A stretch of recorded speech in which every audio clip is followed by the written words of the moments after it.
Hello, my name is Tim Marshall. I work as a learning and development consultant for SkillSet Limited, a specialist training provider. I'm going to talk about nurturing a 21st century workforce. It's a topic that I recently wrote about in the Training Journal and one that seems to be high on the agenda for many organisations. You've probably heard, or maybe you've even witnessed firsthand, that many organisations across the globe are finding that their staff have attachment or engagement issues to their business. This has led to a broad range of workplace challenges: a lack of loyalty, unproductive behaviours, absenteeism, low levels of motivation, a lack of direction amongst staff, to name but a few. In fact, an employee engagement report in December of 2010 by Blessing White indicated that only 31% of employees are actively engaged in their jobs. This figure may be surprising to some, but when we look more closely at the changes occurring in wider society, it is perhaps more easily explained. Changes in society mean there is a breakdown in the concept of family, an increase in social problems, a preoccupation with fame and acquisition, and a mentality that promotes a need to win at all costs. So how do we create the necessary attachment and engagement that will help organisations retain talent and deliver a motivated and productive workforce? Well, attachment is not solely the domain of business, and in fact the concept is more widely adopted in schools. While businesses have grasped the concept of emotional intelligence, championed by Daniel Goleman, schools have really applied it, developing specific roles and activities around emotional literacy and nurture groups. Nurture groups in particular aim to manage social and emotional problems that children experience, so they can manage themselves more effectively and feel motivated and ready to learn.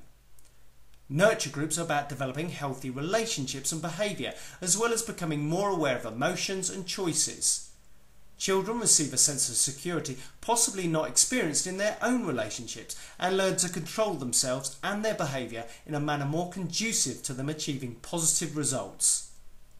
Nurture groups are growing in popularity in accordance with the increasing emphasis on an inclusive society and are based on the fundamental principles of attachment theory, which describes the dynamics of long-term relationships between humans, especially in families and lifelong friends.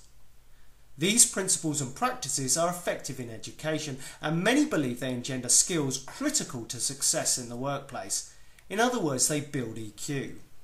However, nurture is not solely for the young. In organisations, we often talk about nurturing top talent, though what does this actually mean? And we must not forget that those on the talent radar tend to be more engaged anyway. Is this then a concept that needs to permeate the business? There will be some that shy away from nurture as another mollycoddling nanny state approach to staff, that they are missing the point. Engaged, attached staff will deliver far beyond their demotivated colleagues. In terms of McGregor's motivational theory, this is more Y than X style of management. Organisations are not starting from scratch in this regard.